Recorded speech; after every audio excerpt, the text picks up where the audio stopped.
मैं आप तमाम मीडिया के दोस्तों का इस प्रेस कॉन्फ्रेंस में खैर मकदम करता हूं। दरअसल हुकूमत के 1 साल मुकम्मल होने के बाद रिवायतन इस तरह के प्रेस कॉन्फ्रेंस और अखबारों के जरिए इश्तिहार में हुकूमत की कारकर्दगी के बारे में एक रिपोर्ट दिया जाता है, लेकिन इस बार बड़गाम और नगरोटा के बाई इलेक्शन के वजह से ना इश्तिहार देने की इजाजत और ना ऑफिशियल लेवल पे प्रेस कॉन्फ्रेंस बुलाने की। तो इसलिए ये प्रेस कॉन्फ्रेंस SKICC में इंफॉर्मेशन डिपार्टमेंट की तरफ से नहीं, बल्कि यहाँ होटल में नेशनल कॉन्फ्रेंस के हवाले से, सिर्फ इसलिए क्योंकि मैं नहीं चाहता था कि आप लोगों को लगे कि बड़गाम का बहाना बनाते हुए हमने आप लोगों से ना मिलने का फैसला लिया। ना मैं ये चाहता था कि हम बड़गाम और नगरोटा का इंतजार करें और फिर मिलें, क्योंकि उसका फिर कोई खास मायने होता नहीं। अब मैंने शुरू में कोई लंबी चौड़ी बात करनी नहीं है, क्योंकि मुझे लगता है कि लगभग सारे इश्यूज जो मैं अपने ओपनिंग रिमार्क्स में टच कर लेता वो कहीं ना कहीं आपके सवालों में आ ही जाएंगे। तो बजाय ये कि मैं 15-20 मिनट आपके ज़ाया करके यहाँ तकरीर करूँ, बेहतर यही होगा कि मैं तनवीर से गुजारिश करूँ कि वो आप में से एक एक को आइडेंटिफाई करके आपको सवाल पूछने का मौका दें। जिस तरह तनवीर ने कहा, आप लोग मेहरबानी करके एक ही पूछ लीजिए, और अगर उसके बाद एक राउंड पूरा करने के बाद अगर वक्त रहा तो फिर कोशिश की जाएगी कि दूसरा राउंड कर ले, लेकिन फिलहाल आप लोग शुरू कर लीजिए और एक एक सवाल पूछ लीजिए।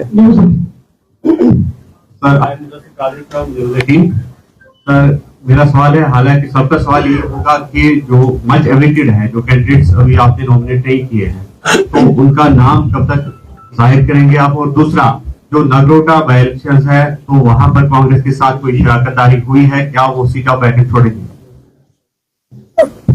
अभी तक तो एक आध कैंडिडेट के अलावा कहीं पर भी कैंडिडेट का ऐलान नहीं हुआ है।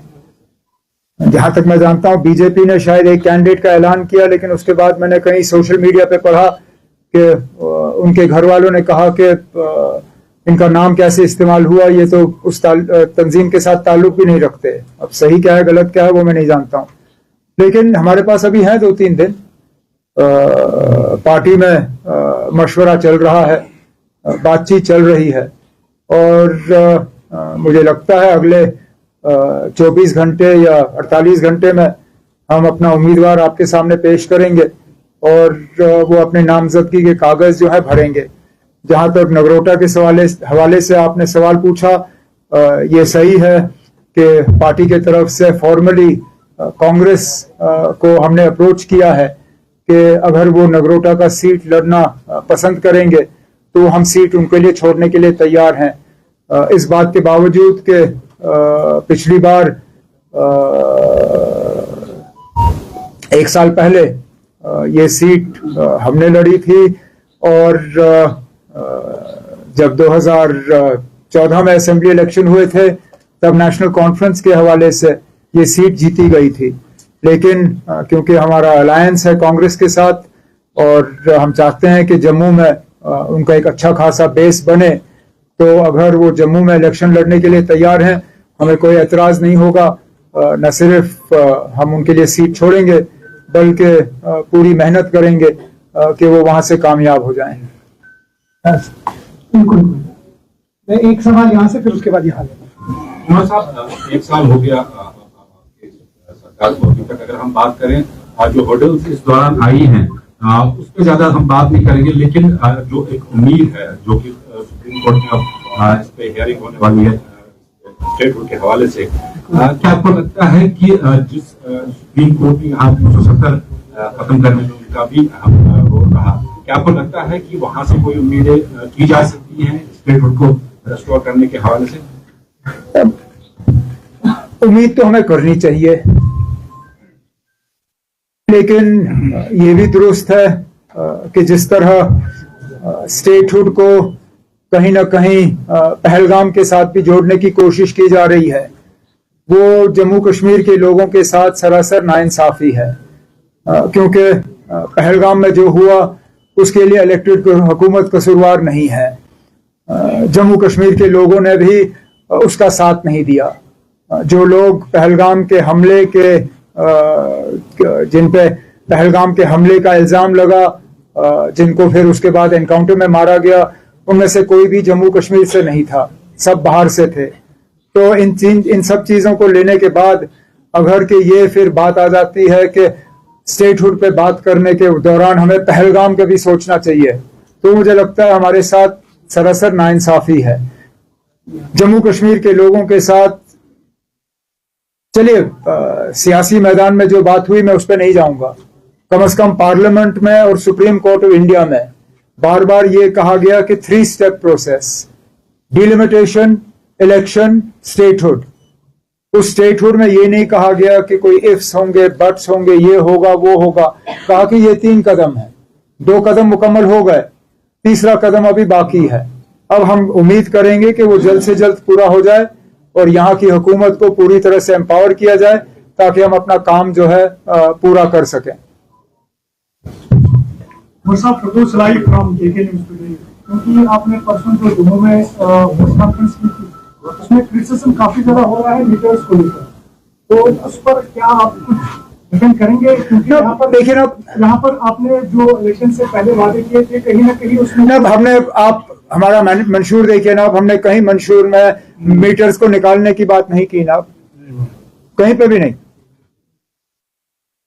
और मेरा न सिर्फ मेरा अपना ये मानना है बल्कि डिपार्टमेंट और लोगों के तरफ से भी ये रहा है कि कई जगहों पे जहां अग्रीमेंट छोड़ के मीटरिंग हुई है वहां लोगों के बिजली के बिल कम हुए हैं।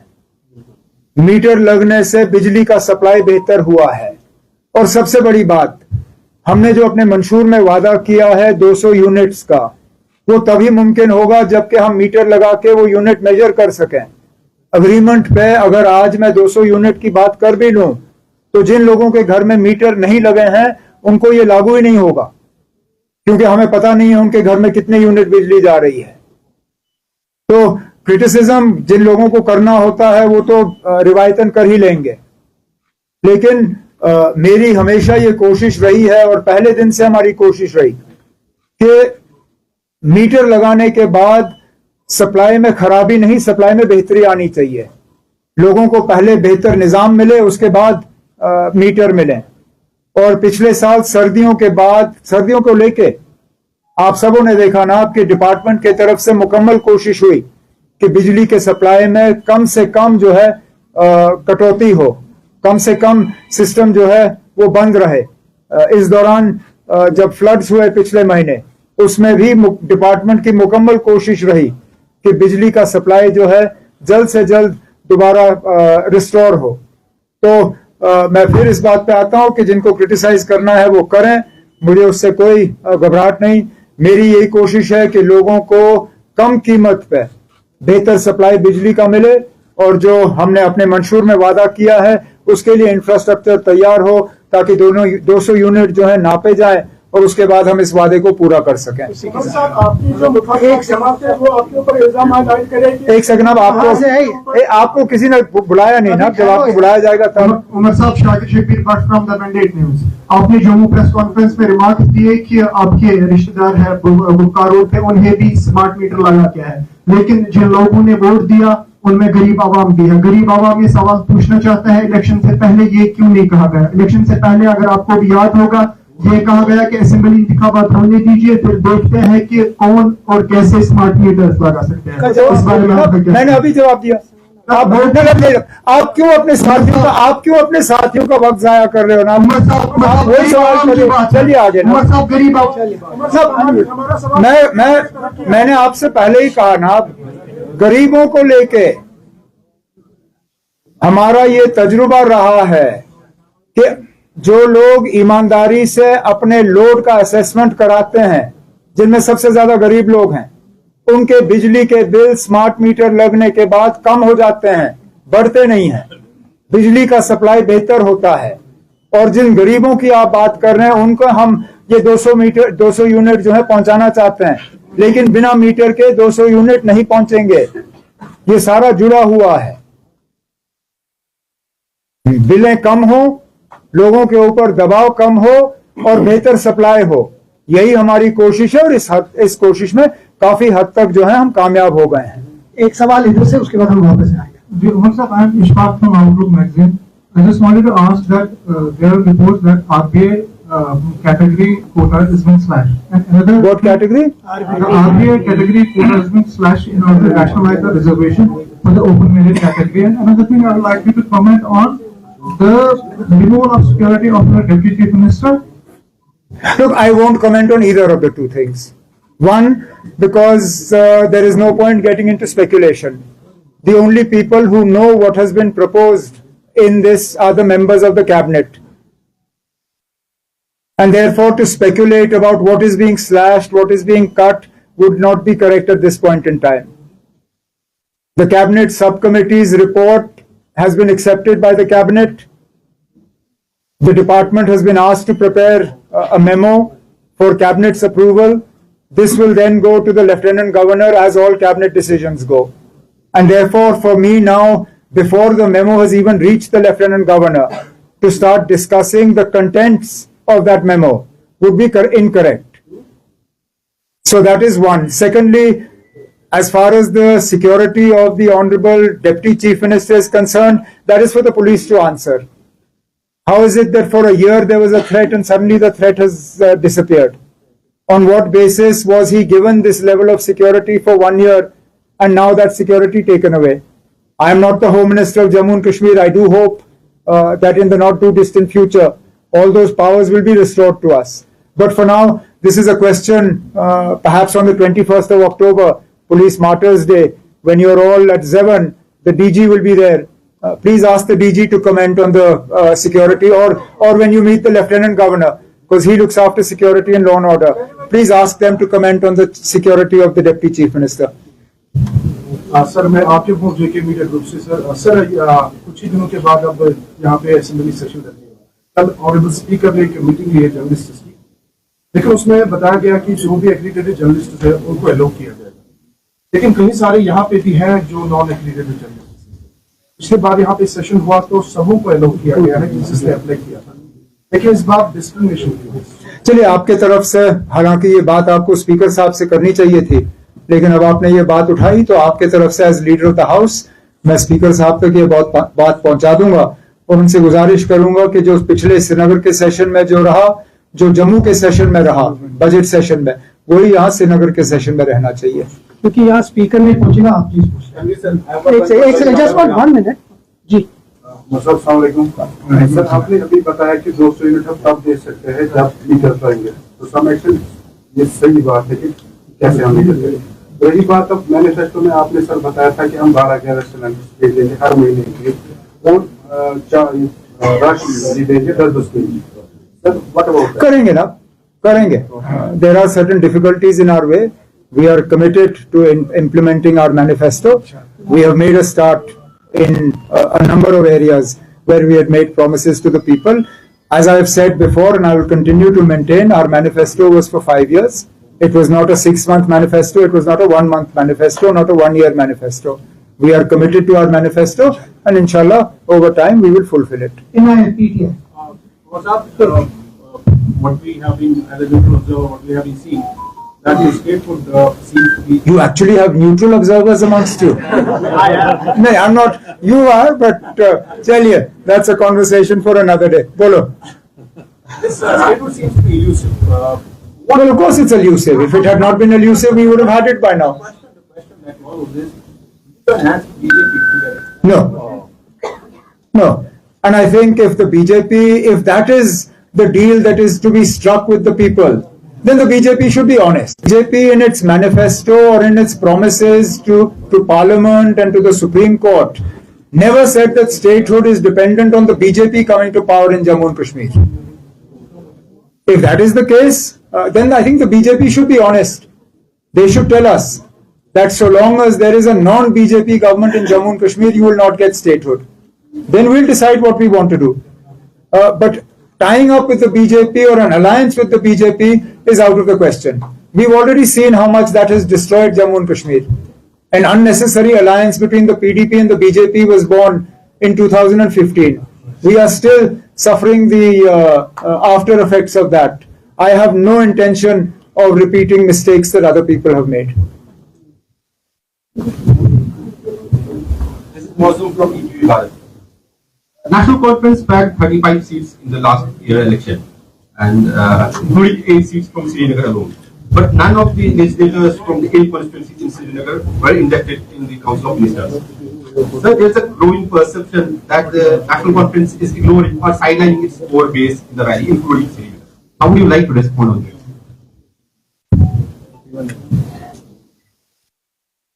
Look, it is a fact that the constraints of being a union territory and the artificially low number of ministers that we are allowed to induct does have its bearing in terms of areas and communities that can find representation within the government. That said, this belief that unless you're a minister you can't work for an area is incorrect. I am not the Chief Minister of Ganderbal. I am the Chief Minister of Jammu and Kashmir. Sakina is not the Minister for Noorabad. She is the Minister for Jammu and Kashmir. Javed is not the Minister for Rafiabad, nor for Baramulla district. He is for J&K. And all our work has been for the entire Jammu and Kashmir. Yes, there is still the possibility, even within the constraints that are placed on us by being a union territory, to have a few more ministers. It's something that I'm actively considering. Once the Rajya Sabha elections are behind us and the assembly session is behind us and we are done with the by-election, let's see what happens. Sean from CNN. What I wanted to ask is that on the progress you yourself mentioned that the promises that were made, that the papers are being ready and all of it, it has now gone there, and we have entered a second phase of state restoration. In terms of where we are looking at, is there a roadmap that is there in place, and whether you will be a legal party to the case? I've had conversations with very senior lawyers, both in J&K as well as in Delhi, about the possibility of becoming a party to this case as Chief Minister of Jammu and Kashmir. It understands the disadvantages that we are put to by being a union territory than I do, because I'm the only person in the entire country with the experience of being both Chief Minister of a state and Chief Minister of a union territory. So this is something that is actively being discussed with a legal team, and based on their opinion, there is a Chief Minister. I will make myself a party to this case. Another thing that the Solicitor General last time told the Supreme Court that there is a consultation happening between the state government and the union government. Yeah, I read that. Is there any consultation? Like I said, I read that in the report from the Supreme Court. And sorry, this was consultation regarding statehood, right? Yeah, I mean, as I said, the first I heard about this was when the Supreme Court was informed about this. As all major cases of the government or the High Court or other courts. But what has led the government not to appoint that? Oh no, we have. I know what you're saying. I'm saying in recent case of the Gulmarg case, the Advocate General. Can I know what your question is, so let me save you time.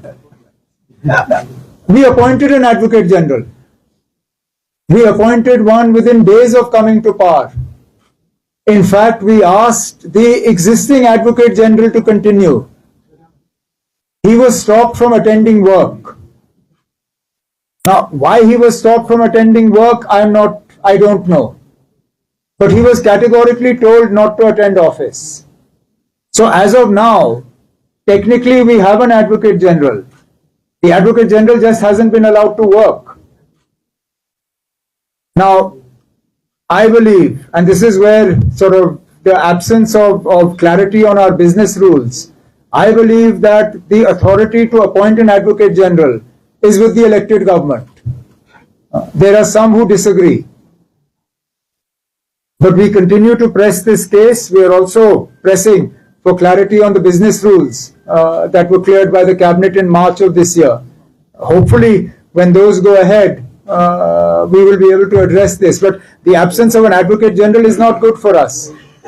He is the legal face of the government. We are probably the only state or territory in the country that doesn't have an Advocate General who attends court.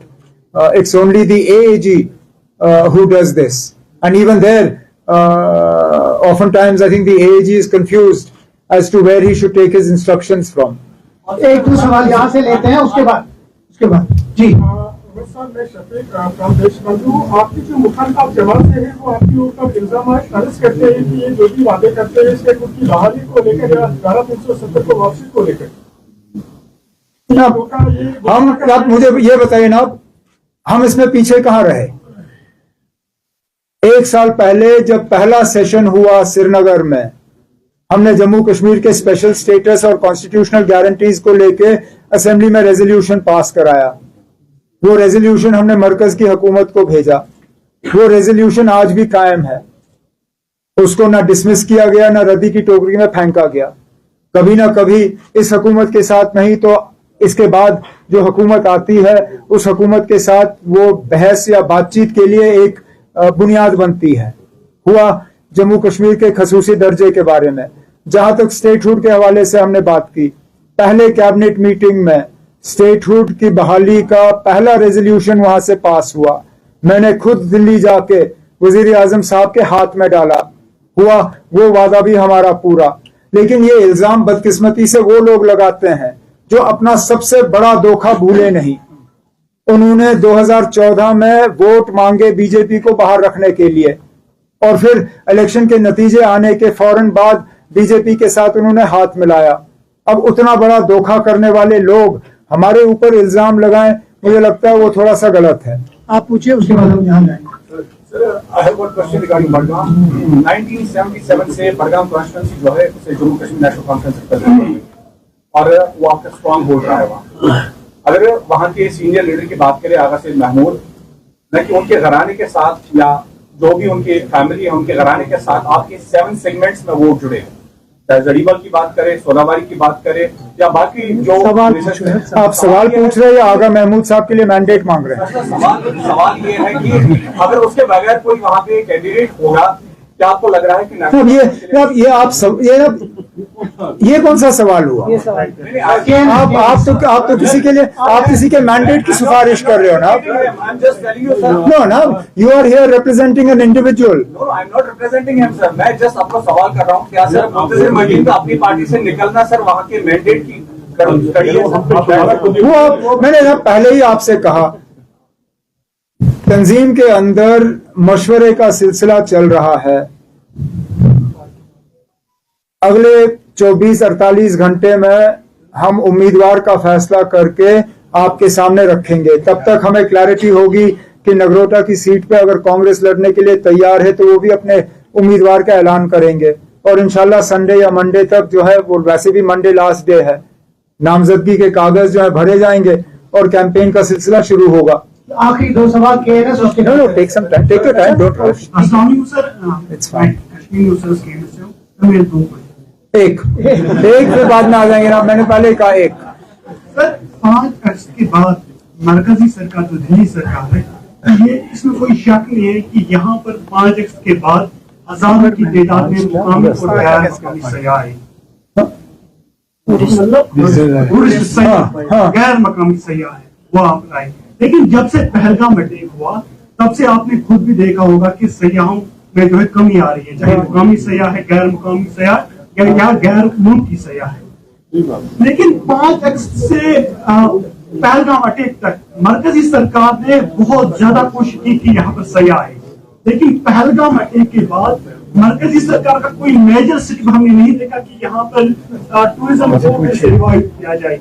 आप गए, आप कर रहे हैं, लेकिन आपको नहीं चाहिए, आपको नहीं लगता कि आपको चाहिए कि आप मरकजी सरकार से बात करें ताकि सयाहों में यहाँ पर फिर से इजाफा आए, क्योंकि हजारों लाखों यहाँ पर लोग हम अपनी जगह कोशिश कर रहे हैं, इस बात के बावजूद कि इसमें भी बीच बीच में हमें ताने मिलते हैं कि आप लोग टूरिज्म प्रमोशन इतना क्यों कर रहे हो। हमें मालूम है कि लाखों लोगों के घर इससे चलते हैं और हम चाहते हैं कि दोबारा टूरिज्म जो है उस मुकाम पे पहुंचे जो पहलगाम के हमले से पहले जो हालात थे। उसी सिलसिले में हालांकि मैं और नासिर नहीं गए, लेकिन हमने अपनी टीमें मुल्क के बाहर भी भेजे। आज भी हमारा एक बहुत बड़ा डेलीगेशन सिंगापुर में है कि साउथ ईस्ट एशिया से टूरिज्म जो है वो दोबारा बहाल हो। यही लोग जो है पेरिस, लंदन और बर्लिन जाएंगे अगले महीने टूरिज्म प्रमोशन के लिए। मुल्क के अंदर की सतह की बात करें तो पिछले दिनों नासिर उदयपुर गए थे टूरिज्म के सिलसिले में। हमारी कोशिशों में कोई कमी नहीं है और मैं ये भी नहीं कह सकता हूं कि मरकज ने हमारा साथ नहीं दिया, लेकिन एक सच्चाई है जिस सच्चाई से हम इनकार नहीं कर सकते। फिलहाल बदकिस्मती से जम्मू कश्मीर के अंदर से हम दो अलग अलग आवाजों में बात कर रहे हैं। एक तरफ से हम लोग जो इलेक्टेड गवर्नमेंट है हम टूरिज्म प्रमोशन की बात करते हैं, लेकिन दूसरे तरफ से अनइलेक्टेड गवर्नमेंट के तरफ से कश्मीर का एक अच्छा खासा हिस्सा अभी भी टूरिज्म के लिए बंद है। दौलतपथरी टूरिज्म के लिए बंद है, द्रंग टूरिज्म के लिए बंद है, गुलमर्ग, खिलनमर्ग मतलब गंडोला के नीचे का इलाका खुला है, लेकिन दाएं बाएं जाने की कोशिश करें तो सीआरपी वाले पीछे दौड़ते हैं और कहते हैं ये बंद है। अब जब टूरिस्ट यहाँ आना पसंद करता है, जब वो टूरिज्म ऑर्गेनाइजर से पूछते हैं ना कि यहाँ हम जा सकते हैं, और टूरिज्म वाला कहता है कि नहीं यहाँ जा नहीं सकते हो, सिक्योरिटी की वजह से बंद है, वो कहते हैं ना अगर यही लोग डरे हुए हैं, अगर ये खोलने के लिए तैयार नहीं है तो मतलब खतरा है, और उस वजह से टूरिस्ट भी जो है आ नहीं रहा है। तो हमें तो पहले ये करना होगा कि जो इलाके हमने बंद किए उनको खोलना होगा। 35 साल में हमने ये इलाके कभी बंद नहीं किए, जबकि सबसे ज्यादा मिलिटेंसी थी यहाँ पे। द्रंग बंद नहीं था, दौलतपथरी बंद नहीं, गुलमर्ग का ऊपर इलाका बंद नहीं, आरू बंद नहीं। अब मुझे लगता है वक्त आ गया, हमें थोड़ी सी हिम्मत करनी होगी, हमें ये इलाके दोबारा टूरिज्म के लिए खोलने होंगे ताकि कोई कंफ्यूजन ना हो, और उसके बाद हम पूरी तरह से इन इलाकों को प्रमोट कर पाएंगे। दूसरा सवाल करने देंगे वो ऑन व्हाट बेसिस? करने दीजिए, इसने लंबा सवाल पूछा। सर ये बात भी सच है कि नेशनल कॉन्फ्रेंस की हजारों क्या करती है। हम कहते हैं कि जब आपने 15 अगस्त के दौरान अपनी तकरीर में कहा था कि अब हम घरों में बैठने वाले नहीं है, अब हम हर किसी गांव बैठे भी नहीं, सिग्नेचर कैंपेन का आपने कहा था, वो चल रहा है ना अब अपनी जगह, वो चल रहा है। फिर दूसरा भी फैसला ले, आपको नहीं लगा कि कोई मेजर स्टेप आपको लेना चाहिए, क्योंकि लोग आपकी जो तैयार है कि हम मैं मानता हूं कि वो तैयार है, और अगर कभी उनकी तैयारी को हमें इस्तेमाल करना होगा करेंगे। फिलहाल अभी हम उस मौके पे पहुंचे नहीं है, पहुंचते हैं तो उसका आपने रैशनलाइजेशन ऑफ रिजर्वेशन में बात की कि कुछ दिन में रिपोर्ट पब्लिक हो जाएगी। नहीं ना, मैंने ये नहीं कहा कि रिपोर्ट पब्लिक होगी। मैंने आपसे कहा कि कैबिनेट सब कमेटी का जो रिपोर्ट है उसको एक कैबिनेट मेमो के तौर पे तैयार किया जाएगा। कैबिनेट मेमो जो है वो मंजूरी होके गवर्नर साहब के पास जाएगी। जब गवर्नर साहब इसको मंजूरी देंगे या हम ऐलान कर देंगे। ओपन मेरिट स्टूडेंट्स है उनका कहना है कि आज शाम तक रिपोर्ट आनी चाहिए। नहीं, ऐसे नहीं, ऐसे होगा ही नहीं ना। I'm sorry, listen. No government works under pressure, and I am the last person who you can pressurize to do something. There is a procedure. That procedure is being followed. Now, it is not only impropriety. It is bordering on illegal to release information that has not even reached the Lieutenant Governor. Let the cabinet memo be finalized, let it be signed, let it reach the Lieutenant Governor. There is no attempt to hide anything. There is no attempt to delay. Please understand, we have completed our process. It is a matter of days. The moment the Honorable Lieutenant Governor signs the cabinet memo, all information will be put in front of the people. But we are not going to bypass procedure just because somebody thinks they can exert pressure. I don't work under pressure. Sir मेरा सवाल ये है कि चूंकि बड़गांव में ज़मीनी इंतखाबात हो रहे हैं और रुगुला साहब एक इम्पोर्टेंट फैक्टर वहाँ पे वो नेशनल कॉन्फ्रेंस की मुखालिफ सिमत में जा रहे हैं, क्या कोर कमेटी उनके साथ मुशावरत कर रही है? जैसे 2 दिन पहले सुहेल हमला साहब ने अंदिया दिया था कि उनकी मुशावरत के बाद ही उम्मीदवार रुगुला साहब के साथ। अब जो लोग मैंडेट के बारे में तंजीमी तौर फैसला करेंगे, उनका रुहुल्ला के साथ कोई कांटेक्ट है या नहीं है, वो ही बता सकते हैं। अब मेरी उनसे कोई बात नहीं हुई है। जी सर, मेरा फ्रॉम टीवी है सर, ये बताइए क्योंकि विधानसभा का सत्र जो है वो शुरू होने वाला है, तो क्या प्राइवेट मेंबर्स बिल जो है, अगर आपको लगता है कि अपोजिशन कोई ऐसी प्राइवेट मेंबर बिल लाएगी जिसमें वेटेज नेशनल कॉन्फ्रेंस के मेंबर से ज्यादा होगा, तो क्या नेशनल कॉन्फ्रेंस मेंबर्स उसको सपोर्ट करेंगे? कोई भी बिल जो है हाउस में आने से पहले स्पीकर साहब की प्रॉपर्टी होती है और किसी भी बिल को हाउस में लाने का अपना एक प्रोसीजर होता है, और जब जरूरत से ज्यादा बिलें आती हैं तो उनमें फिर ड्रॉ लॉट से तय होता है कि कौन सा बिल हाउस के सामने आएगा। मैंने जम्मू में भी इस सवाल का जवाब दिया, मैंने कल कुलगाम में भी इस सवाल का जवाब दिया, मैंने कल अनंतनाग में भी इस सवाल का जवाब दिया, आज फिर इस सवाल का जवाब दूंगा। अगर कोई ऐसी बिल हाउस के सामने आती है जिससे कि जम्मू कश्मीर के आवाम को फायदा होगा, मेरी हुकूमत उसमें कोई रुकावट नहीं बनेगी। लेकिन कौन सा बिल हाउस के सामने आएगा ये एज मेंबर ना मैं तय कर सकता हूं, ना सागर साहब कर सकते हैं। यहां तो फिर तनवीर सादिक का भी बिल है to bring land grants act back to its original form. अब आपको कैसे मालूम है कि इनका बिल नहीं आएगा, उनका आएगा? अगर तनवीर का बिल आया वो भी अपने आप में मायने रखती है, because that bill then takes care of all this lease land issue. क्या बाकी पार्टियां इनके बिल को सपोर्ट करेंगे? अभी किसी को नहीं मालूम है ना अब हाउस के सामने कौन सा बिल आएगा, लेकिन वो बिल जिससे जम्मू कश्मीर के आवाम को फायदा होगा, मेरी हुकूमत उसमें कोई रुकावट नहीं बनेगी। लास्ट नसीब, okay. आप पूछो। Okay. Okay. अच्छा नसीब, Sir, you have an MP. He is very close to National Congress MP Ladakh, and you also garnered in Kashmir. What is your view on the crisis in Ladakh? No, I think the crisis is extremely unfortunate. The people of Ladakh have been pushed to the wall. Promises have been made to them that have not been kept. And unfortunately, this seems to be a practice, particularly with the erstwhile state of Jammu and Kashmir. Promises are made and then promises are broken. Ladakh was promised 6th schedule. Now, either they knew they can't give 6th schedule and they still made the promise, in which case they shouldn't have done it. Having promised 6th schedule, why aren't you implementing it? It's similar to our case. You promised us statehood. You're not giving us statehood. Is the attempt now to push Jammu and Kashmir to the wall also? Is that what you're saying? That they're not happy with the situation being peaceful here. They're not happy with the fact that this demand is only being made in a democratic and constitutional manner. The fact is that both Ladakh and Jammu and Kashmir were promised something significant.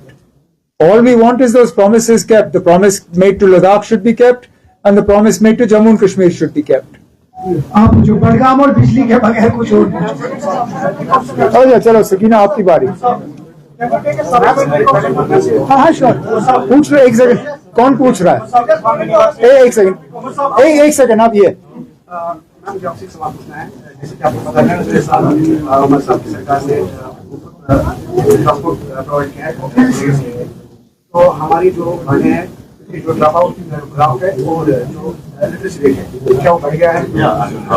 इसकी वजह से naturally फर्क तो पड़ेगा क्योंकि Has the dropout जिनको rate dropped पैसे because नहीं they have होते free थे कभी transport? कभार सफर करने के लिए स्टूडेंट को मुश्किल होता था, लेकिन इससे काफी आसानी हो गई है और नेचुरली इससे फर्क जाती हैं, जो बच्चियां जाती हैं, फर्क तो आया होगा। और इसी से जुड़ा हुआ हमारी कोशिश है कि ये जो गवर्नमेंट बसेस हैं, चाहे आरटीसी का हो चाहे ये स्मार्ट बसेस हों, इनका कवरेज एरिया बढ़ा दिया जाए ताकि और ज्यादा हमारी बहनें जो हैं वो इस मुफ्त इस्तेमाल कर सकें। हाँ, इसके बाद आप सर आपने अपने मैनिफेस्टो के दौरान वादा किया था कि मैं हुकूमत में आके ही जो है पीएससी को हटाऊंगा, लेकिन अभी भी जो है नहीं ना वो मैं एक सेकंड मुझे जवाब देने दीजिए। मैं इतना अक्लमंद हूं ना, आप दो लफ्ज कहिए, मुझे पूरा सवाल उसके बाद समझ आ ही जाता है। आप में से कई सारे साथी उस प्रेस कॉन्फ्रेंस में थे मैनिफेस्टो को जब हमने रिलीज किया, और उस दौरान मैंने आपको ये भी कहा, क्योंकि शायद आप में से किसी ने सवाल पूछा और कहा कि इसमें कुछ ऐसे वादे हैं जो एज यूटी आप कर नहीं सकते हो, और मैंने कहा हम इस बात की जानकारी रखते हैं। इसमें कई सारे ऐसे वादे हैं जिस वादे का आपने जिक्र किया। हमने मैनिफेस्टो में ये नहीं कहा कि हम पहले दिन करेंगे, हमने मैनिफेस्टो में ये कहा कि हम पीएसए को जम्मू कश्मीर से हटा देंगे। हटाने के लिए हमें रियासत का दर्जा होना चाहिए, सिक्योरिटी, लॉ एंड ऑर्डर, ये सब चीजें इलेक्टेड गवर्नमेंट के पास होनी चाहिए। जिस दिन ये चीजें हमारे पास होंगे, मैं असेंबली सेशन का भी इंतजार नहीं करूंगा, ऑर्डिनेंस के जरिए जो है हम ये कानून हटा देंगे। आप बताइए, उसके बाद ये मुझे लगता है हम and then we can wind up. जी ऐसे ही पूछो। लास्ट क्वेश्चन है कि the domicile rights have been Ladakh is 2035. Look, And also one more clarification about what you are saying that you will become a party to the statehood petition. no, there's no clarification required to the second. As I said, I'm consulting with a team of lawyers as to whether it would prove to be advantageous and whether I bring anything to the fight for statehood. Because as I said, I am uniquely placed in this country to be able to inform the Honorable Supreme Court of just how miserable it is to be Chief Minister of a Union Territory. Because I've been Chief Minister of a state, and I've been Chief Minister of the same state that is now a Union Territory. So I am the only person in this country with the kind of experience that I can put on paper and share with the Honorable Supreme Court when they have to decide about statehood for Jammu and Kashmir. But that said, it is for my lawyers to advise whether this would actually be beneficial to the people of Jammu and Kashmir. If it is, I will have no hesitation in becoming a party to this case in the Supreme Court. One, on the Ladakh point that you mentioned, this is something that I have talked about in the past, that 2 union territories were born out of one state on the 5th of August 2019. Yet in some respects, Jammu and Kashmir has been treated very differently to Ladakh. And one of those areas is the area of domicile law. That, I believe, is something that needs to be brought at par. But for us, the more important question is that the main promises made to Ladakh and Jammu and Kashmir should be kept, give them what they've asked for, and restore our statehood. बहुत बहुत शुक्रिया। Thank you. गुजारिश होगी कि चाय का